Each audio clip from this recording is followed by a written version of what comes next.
now move on to the presentation of Samuela Macchiori, who is a PhD student at social benefits greatly overrides the potential issues we would have with responsibility. The hard cases are accidents and this sort of stuff. So the problem with this is that this would just ignore or underplay the challenges that advanced autonomous AI systems present for responsibility. And even if they are exaggerated, I don't think it's a good excuse to ignore them. Then we have the differentialists who would look, oh, there's more stuff to this debate to consider. You have the retributive gap, that we want to have someone for our retributivist psychology to blame someone. There's the accountability gap that I think Samuela just a bit, where how it connects with legal accountability. There's the collective distributed problem of many hands. There's many different notions of responsibility. There's being praiseworthy for someone's actions is not the same as being, let's say, punished for something. There's a forward-looking, public responsibility, etc. So we think that, do we really need to make things more complicated? And there's a risk of making an inflated debate even more confusing. So taking stock, no resolution seems to be in sight or consensus. And while some proposed solutions can address some aspects of it, we don't completely reject this. None seem capable of cutting through the many dimensions and nuances of the debate presents, and particularly the moral part of the responsibility gap. So before Sherwin takes over, I will say that we do two moves. We think that it's sound to address responsibility gaps in terms of accountability, that is, being blameworthy or punishable for wrongful actions. And the reason is pretty simple. Essentially, in responsibility practice, the most important question is who is accountable, who erred, so to speak. And the good thing about this, if you accept this, is that this allows us to cut through the many layers of the RG debate. So we can speak both of the moral responsibility and legal accountability in one sweep, and also address a broad range of domains where autonomous machines are currently used. And another good thing is that we believe it's good to address the responsibility gap in terms of rights. So to ask what gives entities the right to act freely. And this allows us to connect nicely with the literature on the ethics of self-defense and the literature on civil rights. So the word is yours, Sherwin. You're muted. Yeah, thank you, Jakob, for giving us this overview of the debate and setting the stage for our solution. So for the reason mentioned in the previous slide, we are going to use right for feature theory of justice to deal with the cases of responsibility gap. These theories are mainly concerned with this question: is it permissible to impose harm on a wrongdoer as a response to their crime? So like punishment, which is a response to crime, usually involve kinds of treatments of the citizens that normally we consider impermissible, like putting them in jail, strip them away from their right of freedom. So what is the reason that makes punishment in the case of wrongdoing good, or at least justified? And as it is clear by the name of the theory, proponents of right for feature says that by doing a wrong action, a wrongdoer forfeited some of their rights to not be interfered, or some of their right, for example, for freedom. And in that case, state can punish them in response to reduce crimes. But the question arises, in what sense criminals or wrongdoers forfeit their rights? If you ask all of them, probably they say, no, I don't forfeit my rights. I want to still be free. So for answering this question, we have to consider the relationship between rights and duties. So every right presupposes certain kind of duty. Normally, the duty to recognize the same rights for others.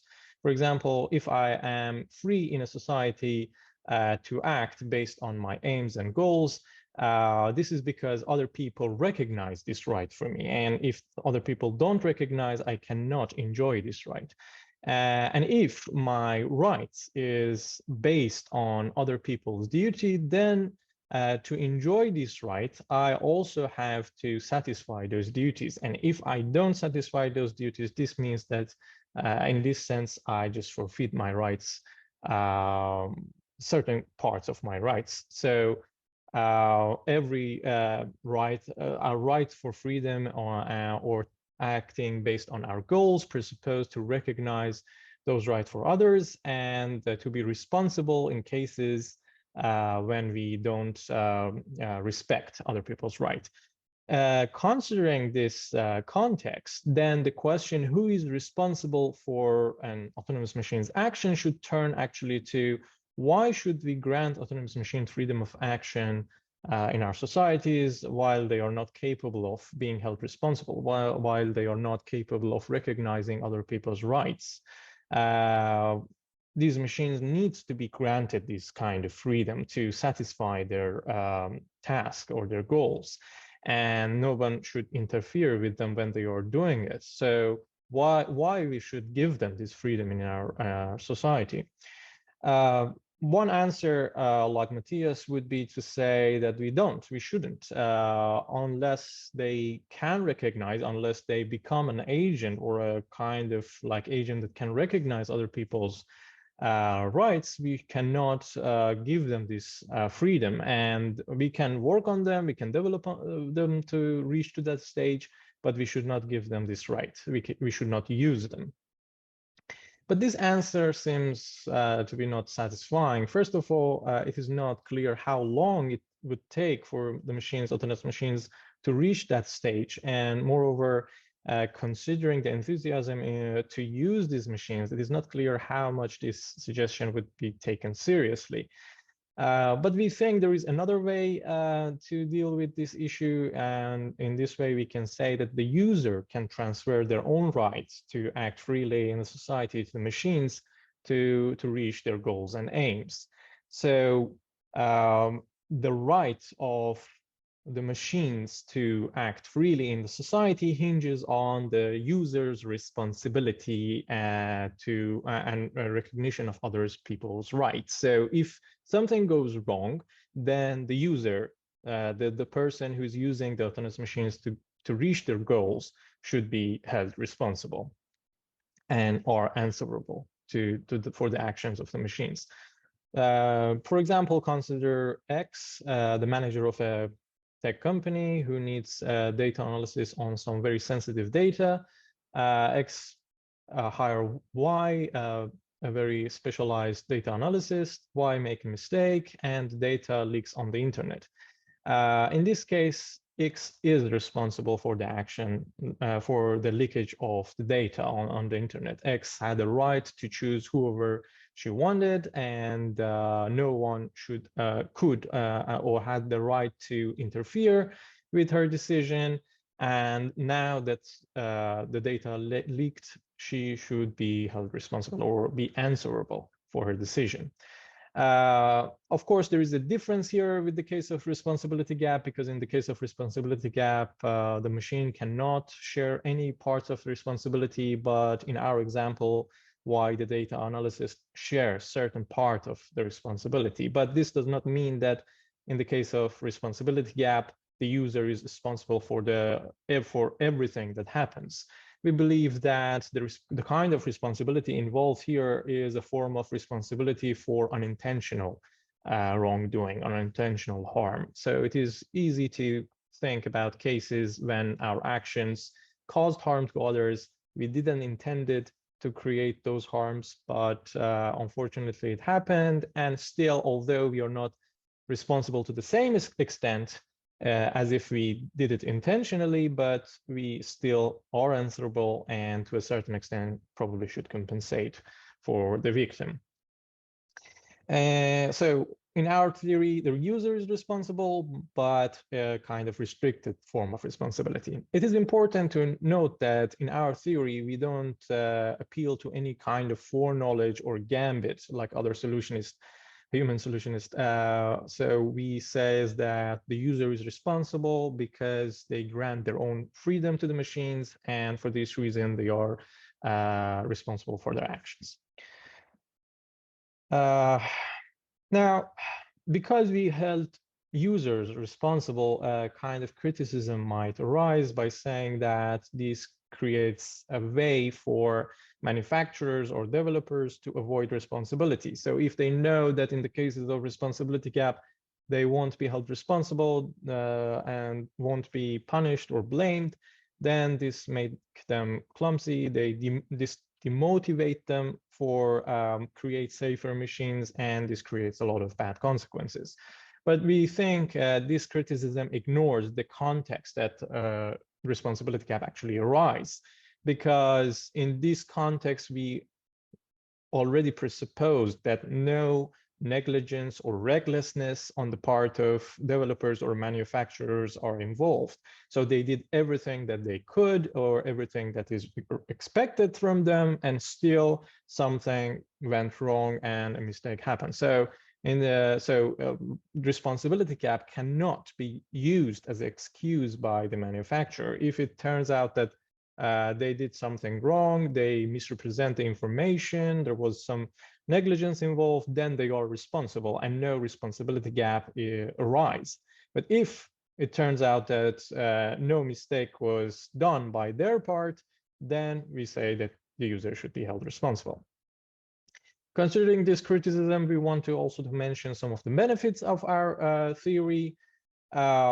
One of the benefits is that it gives a systematic answer to both cases of autonomous vehicles and lethal autonomous weapons. Normally in the literature, when people talk about responsibility gaps, they make a difference between these two, autonomous vehicles and lethal autonomous weapons. And for this reason, the answers usually are inconsistent or even contradictory. But we have a systematic solution for the cases of responsibility gap in all domains, and in our account, the user, that can be a person, a company, or certain government, should be held responsible for the actions of autonomous machines.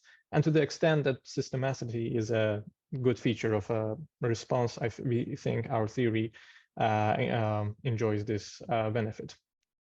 Moreover, this way, like holding users responsible for the action of autonomous machines, actually encourage a responsible usage of autonomous machines. Usually, people only focus on the responsibility of manufacturers and developers, and they ignore the fact that usage of this autonomous machine can be a way of avoiding responsibility by the users. And if they know that something goes wrong, they won't be held responsible. They might indulge in like trying, or even in the case of low code, no code cases, like developing autonomous machines. So we think that like it is important also to encourage responsible use of autonomous machines by the users, and make them think before trying to use these machines, and be more cautious about using them. Moreover, it's indirectly put pressure on the developers and manufacturers to create safer machines, because if users know that they would be held responsible for the actions of the machines, they probably go for safer machines, the machines that there is a lower chance that something wrong happens with them. So like this give an edge to those manufacturers that create safer machines and motivate them to create safer and safer machines.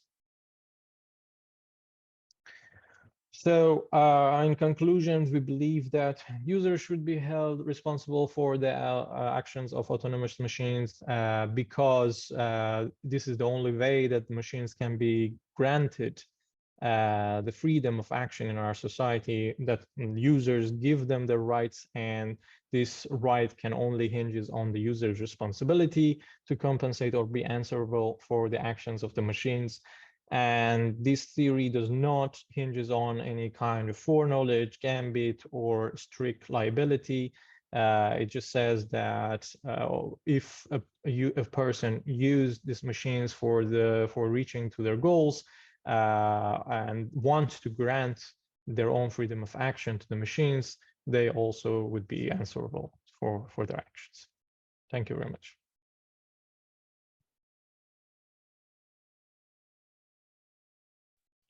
Thank you very much for your presentation and also for making a link to the previous presentation, which was amazing. If there are any questions, again, please just raise your hand or unmute yourself and ask your questions to the two presenters.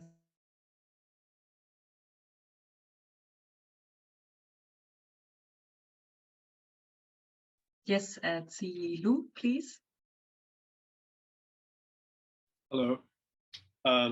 Thank you for the talk. I have a very quick question. So any tech involves users and technicians, and you guys are the experts on responsibility. Do you think users and technicians of any tech, they have the responsibility to engage in prevention work?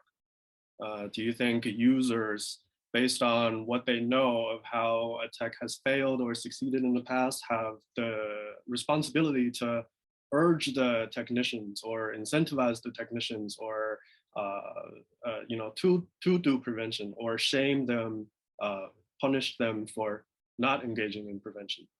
Are those real responsibilities in your guys' view? Shervin, do you want to answer?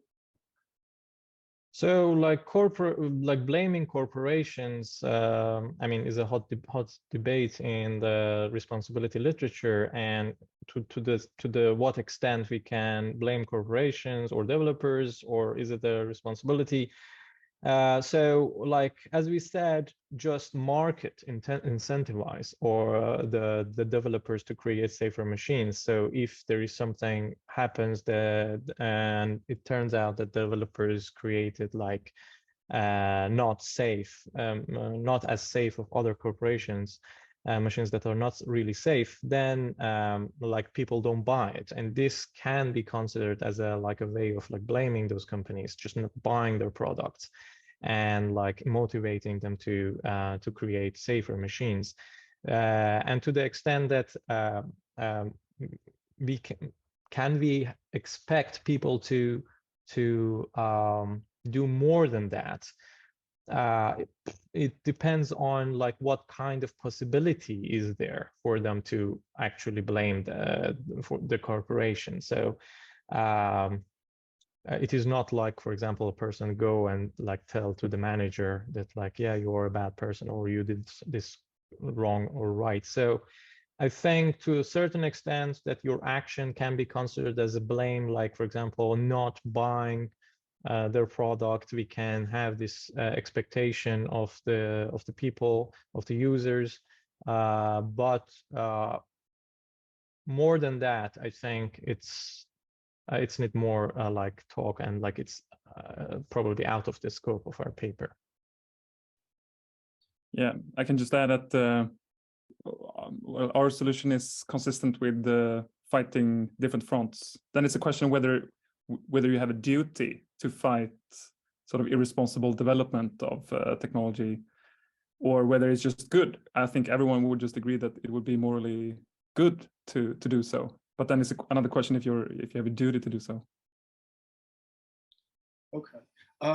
Right. I also just wanted to follow up really quick because I want to ask like a sharper question. I just feel like as a user of like a lot of these new emerging tech, you know, I feel like prevention is something that's a special kind, or like a special area of responsibility. I feel like, because I think it's more helpful.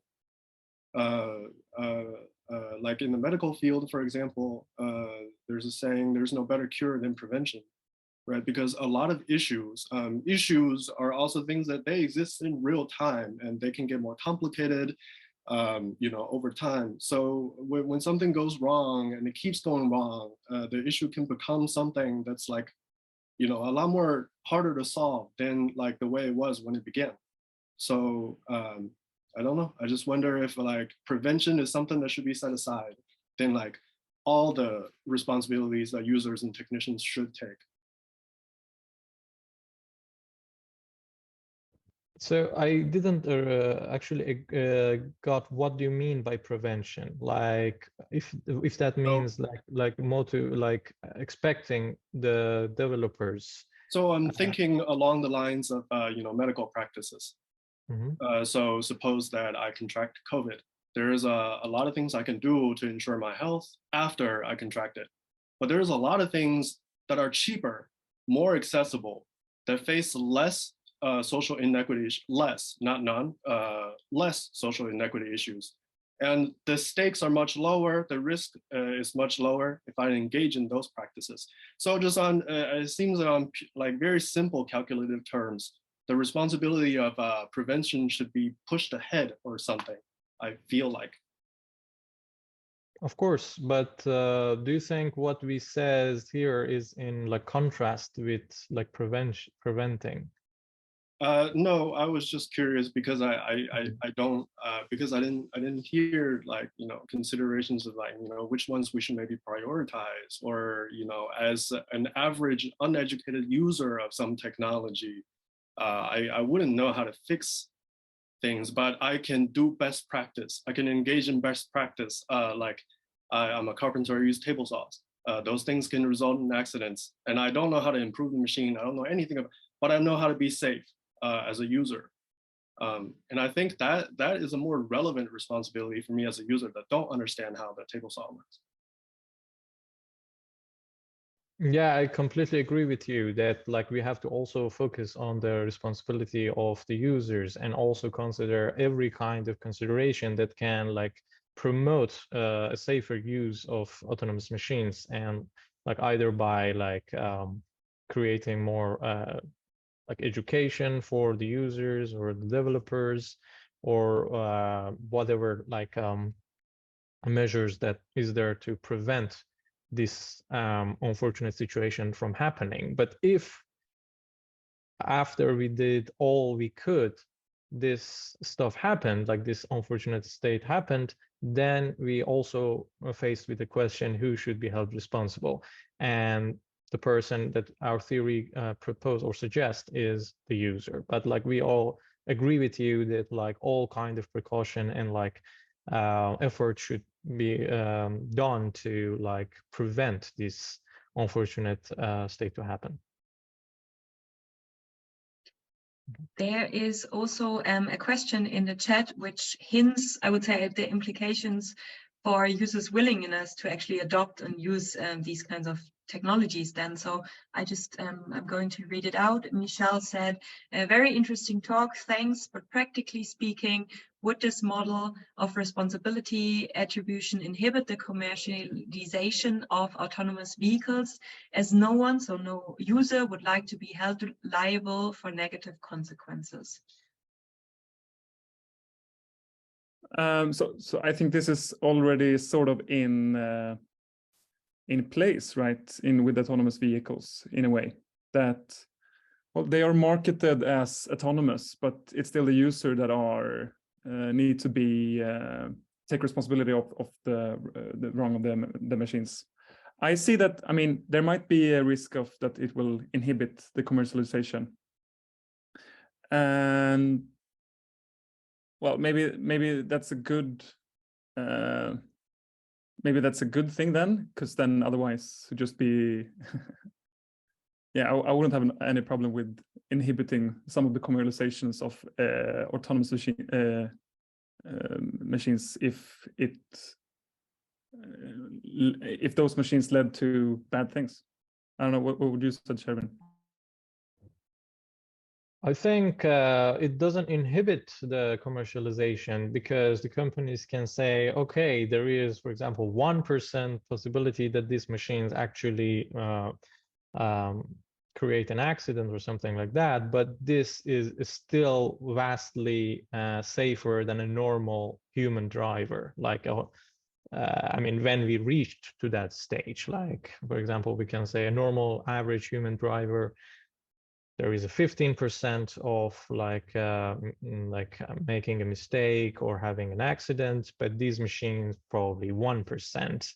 So there is a possibility, but there is still a lower chance. And these machines actually create a lot of like convenience for people, considering going out for like, I don't know, like a party or something like that. A lot of people, when they know that they want to drive, they have to say, okay, I don't drink because I have to drive, or even they drink and take the risk and to go back home. But a lot of people may prefer to use autonomous machines to have this kind of conveniences. So although this kind of cases that if the machine make a mistake, you would be held responsible, can be considered as a negative aspect, but still there are a lot of like positive aspects, a lot of conveniences that can be considered as benefits. And I think, as like Jakub mentioned, right now the commercialization is a little bit misleading, because they say, okay, this is completely autonomous, no mention of the user's responsibility, but users are being held responsible. So what we are saying, it is not very like in direct contrast with normal or procedure right now. So it is just a way of like making everything clear for the user also.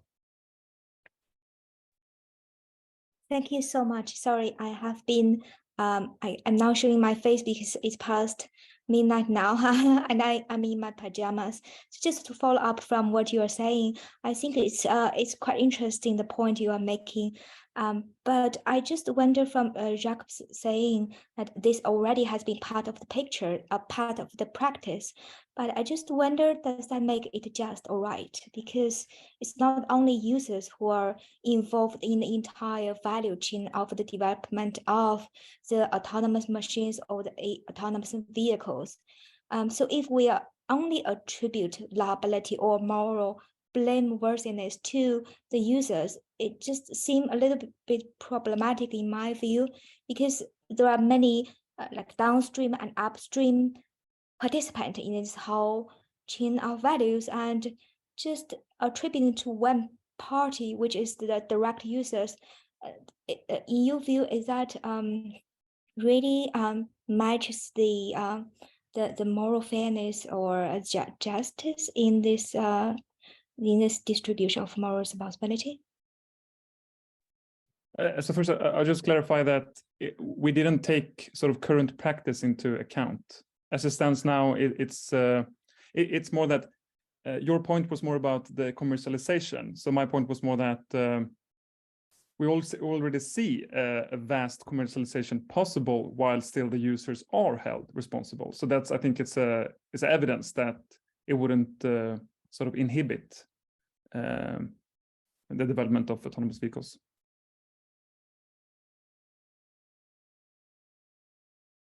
Perfect. Yeah, thank you very much for your great presentations. And if there are no further questions, I would close this session.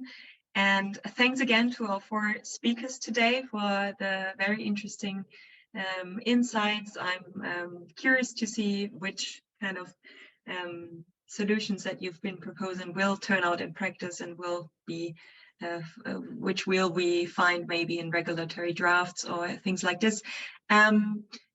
We have, I think, there's a 10-minute break now, and then there will be 2 sessions on relational aspects of human AI interaction, and another session on ethics of data accumulation and large language models. So thanks again to our 4 speakers, and also for the audience for the amazing engaging debate. Thank you and bye.